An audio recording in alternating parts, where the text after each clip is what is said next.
Mi esposo me gritó: «Me necesitas más tú a mí que yo a ti para humillarme frente a sus amigos». Así que le cancelé las tarjetas y lo eché de mi casa esa misma noche. Todo empezó así. Me gritó que lo necesitaba más yo a él que él a mí. Delante de todos nuestros amigos, con una copa de vino en la mano y esa sonrisa de suficiencia que ahora me produce náuseas, Bruno decidió que era el momento perfecto para recordarme que, según él, yo no era nada sin su chispa y su carisma. Lo dijo mientras estábamos en la terraza de la casa que yo pagué, cenando la comida que yo compré y sentados en los muebles que salieron de mi cuenta de ahorros. En ese momento, algo dentro de mi cabeza hizo un clic definitivo. No lloré, no le grité de vuelta. Simplemente me di cuenta de que llevaba 3 años alimentando a un parásito que se creía el dueño del organismo, y esa misma noche decidí que era hora de que el parásito aprendiera a vivir por su cuenta en la calle. Me llamo Elena, tengo 34 años y soy arquitecta de software senior. He pasado la última década de mi vida picando código, gestionando equipos y escalando posiciones en una industria que no te regala nada. Mi situación económica es, afortunadamente, muy sólida. A los 27 años compré mi propia casa, un loft de estilo industrial en una de las mejores zonas de la ciudad, con techos altos y una luz que me daba paz después de jornadas de 12 horas. Siempre he sido una mujer de metas claras, independiente y, quizás por mi formación, extremadamente lógica. No necesito a nadie que me mantenga, pero cometí el error de pensar que necesitaba a alguien que me complementara. Ahí es donde entró Bruno. Lo conocí en una galería de arte hace 6 años. Él es diseñador gráfico, o al menos eso decía su tarjeta. Era encantador, bohemio, con una energía que contrastaba perfectamente con mi mundo de algoritmos y servidores. Bruno era la persona que me hacía reír, la que me sacaba de la oficina para ir a ver una puesta de sol o la que cocinaba algo improvisado mientras escuchábamos jazz. Al principio, la relación era increíble. Él tenía su propio estudio pequeño y, aunque no ganaba ni una fracción de lo que yo ganaba, siempre insistía en pagar lo que podía. Me hacía sentir admirada, no por mi dinero, sino por mi inteligencia. O eso era lo que yo quería creer. Nos casamos hace 3 años. Para ese entonces, su estudio ya había quebrado 2 veces. Yo, con toda la buena fe del mundo, o con toda la estupidez del mundo, depende de cómo lo mires, le propuse que se mudara a mi casa. No te preocupes por la renta, Bruno. Enfócate en tu marca personal, en tus proyectos. Yo me encargo de lo básico, le dije. Fue el principio del fin. Lo que empezó como un apoyo temporal se convirtió en una beca vitalicia. Bruno dejó de buscar clientes reales y se dedicó a ser un director creativo de su propia vida, financiado íntegramente por mí. Las primeras señales de alerta fueron sutiles, de esas que ignoras porque quieres que tu matrimonio funcione. Bruno empezó a usar mis tarjetas de crédito adicionales para cosas necesarias para su imagen, un reloj caro para una reunión que nunca tuvo, ropa de marca porque en el mundo creativo la apariencia lo es todo, y cenas constantes con amigos que él llamaba networking. Yo trabajaba hasta las 10 de la noche para cubrir los gastos de una vida que yo apenas disfrutaba, mientras él se pasaba el día en cafeterías de moda, buscando inspiración. Cuando empecé a cuestionar los gastos, el gaslighting se volvió su mejor herramienta. Elena, por Dios, ¿te vas a poner a contar centavos ahora?, me decía con un tono de decepción herida. Eres tan cuadriculada. Tienes millones en la cuenta y te molesta que me compre una chaqueta. No entiendes lo que es construir una marca. Te estás volviendo una de esas mujeres amargadas que solo piensan en el dinero. Me hacía sentir culpable. Me hacía creer que mi éxito profesional me había vuelto fría y materialista. Empecé a dudar de mí misma. ¿Realmente era yo la que estaba mal por querer que él contribuyera al menos con la mitad del supermercado? Él me decía que su contribución era espiritual, que él le daba alma a nuestra casa, una casa que, según él, sin su presencia sería un búnker de cristal y acero sin vida. La tensión escaló cuando apareció Clara. Ella es una creativa, más joven, una de esas chicas que siempre están en los mismos círculos de Bruno. Empezaron a trabajar en un supuesto proyecto de una revista digital. De repente, Bruno ya no estaba en casa cuando yo llegaba. Se quedaba, reunido, con Clara hasta tarde. Cuando le pregunté por qué ella tenía que venir a nuestro loft los sábados por la mañana mientras yo intentaba descansar, se rió en mi cara. Es mi socia, Elena. No seas la típica esposa celosa y aburrida. Clara tiene una visión que tú nunca entenderías. Ella me motiva, me hace sentir que mis ideas valen. A veces siento que tú solo me ves como un gasto en tu hoja de cálculo. Empecé a sentirme como una extraña en mi propia casa. Bruno y Clara se sentaban en mi terraza, bebiendo mi vino caro, hablando de tipografías y minimalismo, mientras yo me encerraba en mi estudio a trabajar para que no faltara nada. Bruno empezó a humillarme sutilmente frente a ella. Si yo comentaba algo sobre mi trabajo, él ponía los ojos en blanco. Ay, Elena, siempre con tus problemas de servidores. ¿No puedes hablar de algo que tenga estética por una vez?, decía, mientras Clara soltaba una risita condescendiente. Me volví insegura. Yo, que he gestionado presupuestos de 7 cifras, me sentía como una tonta delante de un tipo que no sabía lo que era pagar una factura de electricidad. Pero la humillación definitiva estaba por llegar. Decidimos organizar una cena en casa para un grupo de amigos cercanos, incluidos Julián y Marta, una pareja que nos conoce desde el principio. Yo preparé todo, compré el mejor vino, encargué comida de un restaurante de autor y me aseguré de que todo estuviera perfecto. Durante la cena, Bruno estaba especialmente eufórico. Había bebido un poco de más, o quizás simplemente su ego había alcanzado el punto de ebullición. Empezó a hablar de su nuevo proyecto con Clara. Decía que iba a revolucionar el diseño en la ciudad. Julián, que es un tipo sensato, le preguntó: ¿y cómo vas a financiar el lanzamiento, Bruno? Es un proyecto ambicioso. Bruno me miró con una mezcla de desprecio y superioridad que me heló la sangre. Bueno, para eso tengo a mi banco personal, ¿no?, dijo señalándome con la copa. Elena vive para trabajar y yo vivo para crear.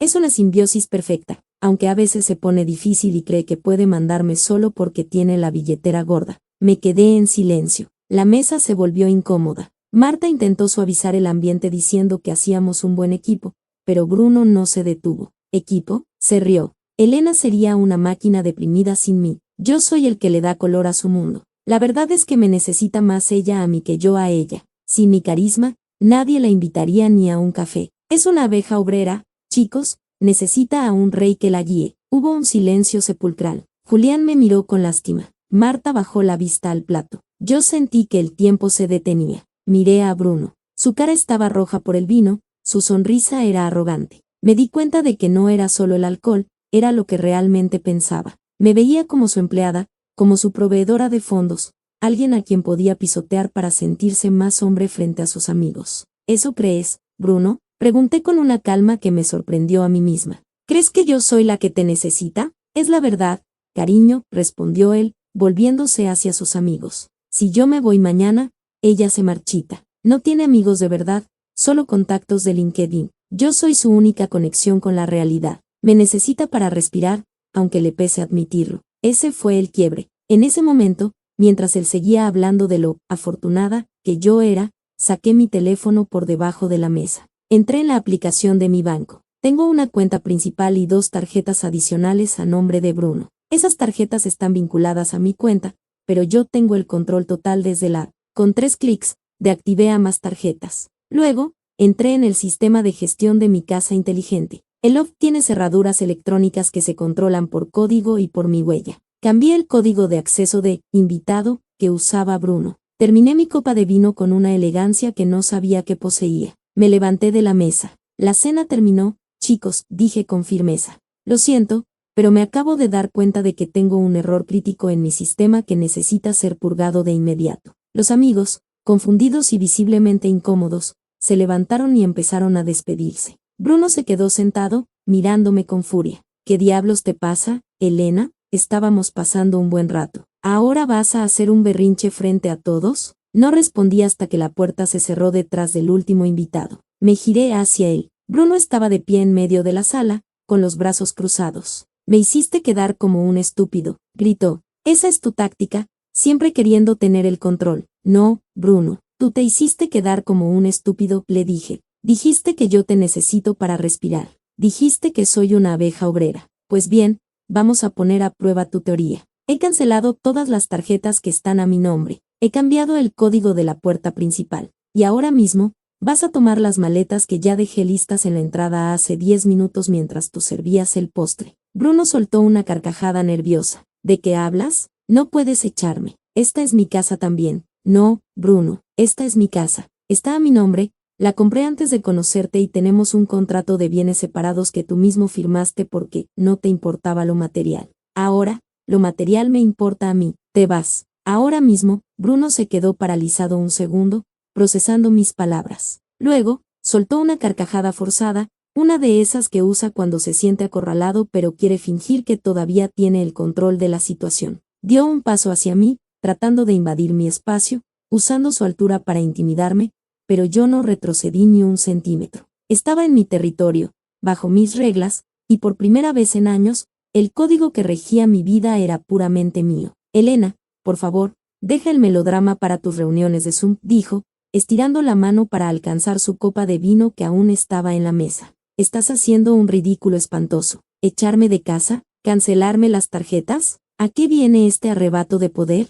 Sabes perfectamente que mañana estarás pidiéndome perdón porque no soportas el silencio de este lugar sin mí. Mañana te darás cuenta de que sin mi energía, esta casa es solo un cubo de cemento. Inténtalo, Bruno, le respondí, señalando su teléfono que acababa de vibrar en la mesa. Mira tu pantalla. Él frunció el ceño y tomó el celular. Vi cómo sus ojos se movían rápidamente. Recibió 3 notificaciones de la aplicación del banco, tarjeta terminada en 4052 desactivada por el titular, tarjeta terminada en 9188 desactivada por el titular. Su cara pasó del tono rojo del vino a un blanco ceniciento en cuestión de segundos. El pánico empezó a asomar por las grietas de su fachada de artista bohemio. ¿Qué hiciste?, tartamudeó. Elena, tengo que pagar la suscripción del software mañana, y tengo la reserva de la cena con Clara para el lunes. No puedes hacer esto. Es violencia económica, te voy a denunciar. No, Bruno. Es el fin de una donación, le corregí con una frialdad que me sorprendió incluso a mí. El banco personal ha quebrado por mala gestión del beneficiario.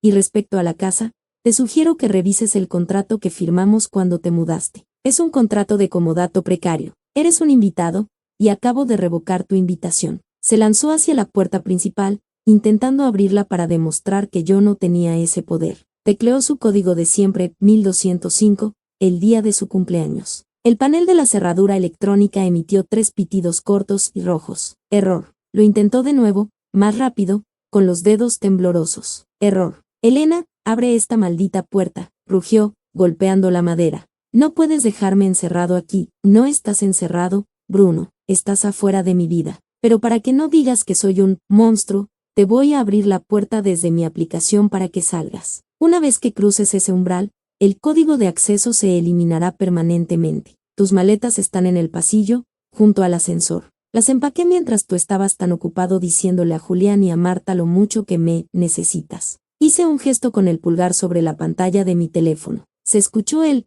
clic mecánico de la cerradura liberándose. Bruno me miró con un odio puro, un odio que nunca había visto porque siempre lo había tenido cubierto por capas de encanto barato. En ese momento, desapareció el diseñador, el bohemio, el esposo divertido. Solo quedó un hombre desesperado que se daba cuenta de que el suelo se había abierto bajo sus pies. Te vas a arrepentir, siseó, señalándome con el dedo. Vas a estar sola en esta tumba de lujo. Mañana mismo llamaré a mi abogado. Tenemos una sociedad conyugal, Elena. La mitad de lo que hay aquí es mío por ley. Te lo dije antes y te lo digo ahora. Bienes separados, Bruno. El loft es mío, mi cuenta de ahorros es mía, y hasta el aire que respiras en este momento lo estoy pagando yo. Vete. Antes de que llame a la seguridad del edificio y te saquen a rastras frente a todos los vecinos que tanto te gusta impresionar. Salió. No tuvo otra opción. Escuché sus pasos pesados en el pasillo, el ruido de las maletas siendo arrastradas y, finalmente, el sonido del ascensor cerrándose. Me desplomé en el sofá. El silencio que él decía que me mataría me envolvió como una manta cálida. No lloré. Sentí una liberación tan inmensa que por fin pude respirar profundamente, sin sentir ese nudo en el pecho que me había acompañado los últimos 3 años. Pero la historia no terminó ahí. Una traición de este calibre nunca viene sola. Pasé la noche despierta, pero no por tristeza, sino por una curiosidad analítica. Necesitaba saber hasta dónde llegaba la grieta. Bruno se había dejado su computadora portátil personal en el estudio, conectada a la red de la casa. Él siempre decía que era su templo de creación y que yo no entendería sus archivos. Como arquitecta de software, entrar en su sistema no me tomó ni 10 minutos. Lo que encontré me revolvió el estómago. No había un proyecto de revista digital. No había networking. Había una carpeta oculta con el nombre de Plan de Salida. Dentro, encontré correos con Clara. No eran solo correos de trabajo. Eran planes detallados. Bruno le estaba enviando capturas de mis estados de cuenta, fotos de mis escrituras y de mi caja fuerte. Ya casi lo tengo, Clara, decía un mensaje de hace 2 semanas. En cuanto logre que me ponga como cotitular de la cuenta de inversión, pedimos el préstamo y nos largamos a España. Ella ni se va a dar cuenta hasta que sea tarde. Cree que soy su artista y que el dinero no me importa. Es tan arrogante que su propia soberbia la ciega. Me da asco tener que acostarme con ella para mantener el estilo de vida, pero valdrá la pena cuando estemos en Madrid con su dinero. Cerré la laptop con un golpe seco. La humillación en la cena no había sido un error de borracho. Había sido un exceso de confianza. Bruno creía que me tenía tan manipulada, tan convencida de que yo lo necesitaba, que se permitió el lujo de burlarse de su presa antes de dar el golpe final. A la mañana siguiente, el bombardeo empezó. Recibí más de 50 llamadas perdidas de Bruno. Mensajes de texto que pasaban del insulto a la súplica en cuestión de minutos. Elena, por favor, abre. Estoy en un hostal asqueroso. No tengo dinero ni para el desayuno. Eres una psicópata. Me ha robado mis mejores años para luego tirarme como basura. Lo siento, estaba borracho, no quería decir eso. Sabes que te amo, eres mi todo. Por favor, hablemos. No respondía a ninguno. Bloqueé su número y llamé a mi abogado. Le entregué toda la evidencia, el contrato de bienes separados, las pruebas de que él nunca aportó un centavo y, lo más importante, las capturas de pantalla de su plan de salida. Mi abogado se rió. Elena, este tipo es un aficionado. Intentar estafar a una ingeniera de software dejando el rastro en su propia red, se ha cavado su propia fosa. 3 días después, recibí una visita inesperada en la oficina. Clara se veía distinta. Ya no tenía ese aire de superioridad intelectual. Estaba nerviosa, con ojeras y sin el maquillaje perfecto que solía llevar. Me pidió 5 minutos. Accedí, solo para ver hasta dónde llegaba el descaro. Elena, tienes que ayudar a Bruno, dijo, sin preámbulos. Está desesperado. Sus amigos le han dado la espalda porque no puede pagar las deudas que tiene con ellos. Yo no sabía que él no tenía nada. Él me dijo que la casa era de los dos, que él era el que invertía y tú la que administraba. Vaya, Clara, parece que él, director creativo, también te creó una realidad ficticia a ti, le respondí, recostándome en mi silla. ¿Y qué quieres que haga yo? ¿Que le siga pagando la vida mientras él planea cómo robarme para irse contigo a Madrid? Porque leí sus mensajes. Clara, sé todo sobre el plan de salida. Clara se puso pálida. Abrió la boca para decir algo, pero no salieron palabras. Escúchame bien, continué. Bruno no tiene talento, solo tiene carisma para estafar. Y ahora que se le acabó el flujo de efectivo, su carisma no vale nada. Si tanto lo amas y tanto te motiva, mántelo tú. Pero te advierto, en cuanto vea que no tienes para pagarle el próximo reloj de marca, te va a desechar exactamente igual que intentó hacerlo conmigo. Clara salió de mi oficina casi corriendo. Supe después que lo dejó esa misma tarde. Bruno se había quedado sin su banco y sin su musa en menos de una semana. El karma final llegó un mes después. Recibí una notificación de un juicio por alimentos y compensación económica. Bruno, en un último acto de desesperación, intentó demandarme alegando que él había dejado su carrera para dedicarse al hogar y que merecía una pensión vitalicia. Mi abogado y yo nos presentamos en la audiencia. Bruno apareció con un traje barato, tratando de verse digno. Cuando mi abogado presentó las pruebas de sus gastos con mis tarjetas, las capturas de sus mensajes planeando la estafa y los testimonios de Julián y Marta sobre cómo me humillaba públicamente, el juez ni siquiera parpadeó. No solo le denegaron la pensión, sino que el juez le ordenó devolver el valor de las últimas compras que hizo con mis tarjetas después de que yo le pidiera el divorcio formalmente, por considerarlas un abuso de confianza. Bruno salió de la sala judicial sin un centavo, con una deuda legal y con su reputación destruida en todo el círculo social que tanto se esforzó por cultivar. La última vez que supe de él, Julián me contó que lo vio trabajando en una tienda de muebles, cargando cajas. Ya no hay cenas de autor, ni vino caro, ni marcas personales. Ahora vive en una habitación alquilada en las afueras de la ciudad, la misma ciudad que antes decía que no estaba a su nivel creativo. A veces, por la noche, me siento en mi terraza con una copa de vino, miro el cielo y disfruto del silencio. Julián y Marta vienen a cenar a veces, y nos reímos de lo tonta que fui, pero también de lo fuerte que me volví. Bruno tenía razón en algo, yo necesitaba un cambio, pero no lo necesitaba a él. Necesitaba darme cuenta de que el alma de mi casa no era su presencia vacía, sino mi propia paz. Él pensó que yo era una abeja obrera que necesitaba a un rey. Se olvidó de que las abejas obreras son las que mantienen la colmena, las que tienen el poder y las que, cuando el zángano ya no sirve, simplemente lo echan para que el sistema siga funcionando con perfección. Mi vida ahora no tiene colores artificiales impuestos por un parásito, tiene la luz propia de una mujer que sabe exactamente cuánto vale y que nunca más dejará que nadie le diga que necesita permiso para respirar. Fin de la historia.